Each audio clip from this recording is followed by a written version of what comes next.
So, your suggestion from the Vajrayana Institute was to talk about volume 7 in the Library of Wisdom and Compassion, and in particular, the first chapter, the importance of realizing the ultimate nature, emptiness. So interestingly, I just got done teaching this when I was in Germany a couple of weeks ago. It was a retreat, so we had, I think, 6 sessions together, and we barely finished the chapter. Here we have only 1 session, so I will, on this chapter, so I'll try and hit some of the important points, but really suggest that people can get the book, Searching for the Self, and read it yourself. Yeah. Yeah. Otherwise, we speed read, and probably we still couldn't even finish it. Okay, so for those of you who are looking in the book, it's page 5. Yeah. So the first heading is why realizing emptiness is important. And so here, this depends on us seeing ourselves and others as imprisoned by our afflictions and our karma, and thus cycling repeatedly in samsara again and again and again without any freedom. Yeah. Now, do you see yourself that way? Yeah. Or do you wake up in the morning and I'm here and, this is who I am and this is what I'm doing, and, I'll have some fun today, and there may be a few things I don't like, but, it's springtime, the weather's good, so yeah, all's well, except the situation of the world. But we don't, how often do we really say, oh, I'm stuck in samsara, and I don't have freedom? We think, oh, I have freedom, I live in a free country. Well, maybe in Australia you do, I don't know what's happening here anymore. But regardless of whether we live in a free country, we are not free. We're not free of our ignorance, anger, and attachment. We're not free from experiencing the results of our previous actions. Yeah, we don't have choice about rebirth. We're propelled by our afflictions and karma. So we have to really train the mind to have this different perspective on what life is and who we are, and as a result, what our purpose in life is. So as Dharma practitioners, if we have some awareness of being in samsara, then the purpose of our life becomes to create the causes to get out of it and create the causes to attain Buddhahood so we can be a benefit and help others get out of samsara. Okay, so this is something that is really important. Otherwise, without that kind of worldview, then, learning emptiness can be difficult and challenging sometimes. And we go, it's just all a bunch of intellectual rigmarole, and it doesn't really affect my life. I want to go out and have fun. And we put emptiness aside. And that's to our own detriment.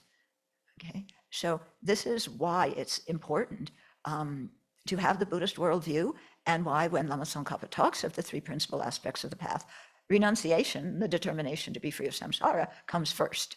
Yeah, okay.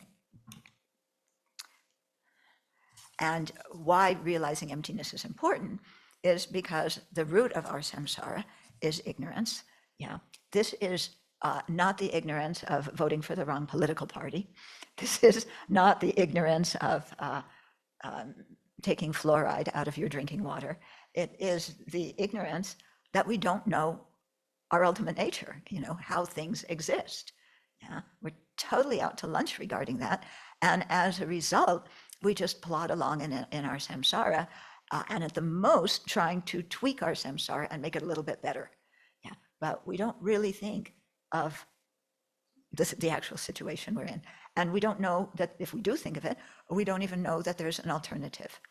Yeah, so this is, also why studying the 4 truths, the 4 noble truths is so important, because it makes us look at our present dukkha, analyze the cause of it, know that it's rooted in samsara, but then knowing that there is a path to practice to overcome that ignorance. Yeah, and the chief element of that path is the wisdom realizing emptiness. And by developing that wisdom, familiarizing ourselves with it, in meditative equipoise again and again, then it's possible to uproot the ignorance that is the root of samsara if we do this over time. Yeah, so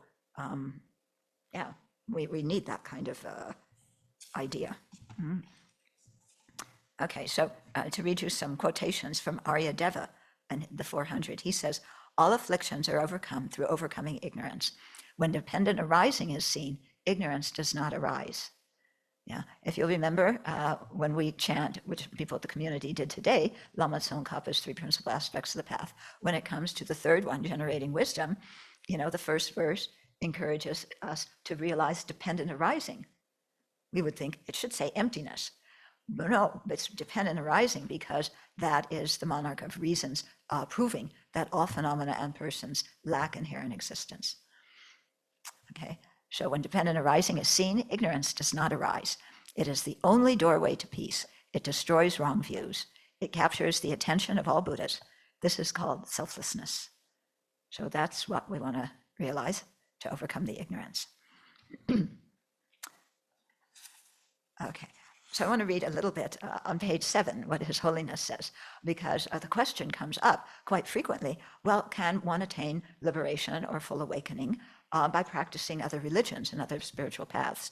And what I usually respond to that is that if that path talks about the emptiness of inherent existence of both persons and phenomena, and it teaches people how to meditate on that, yes, then that path can lead the people of whatever religion they are to full awakening.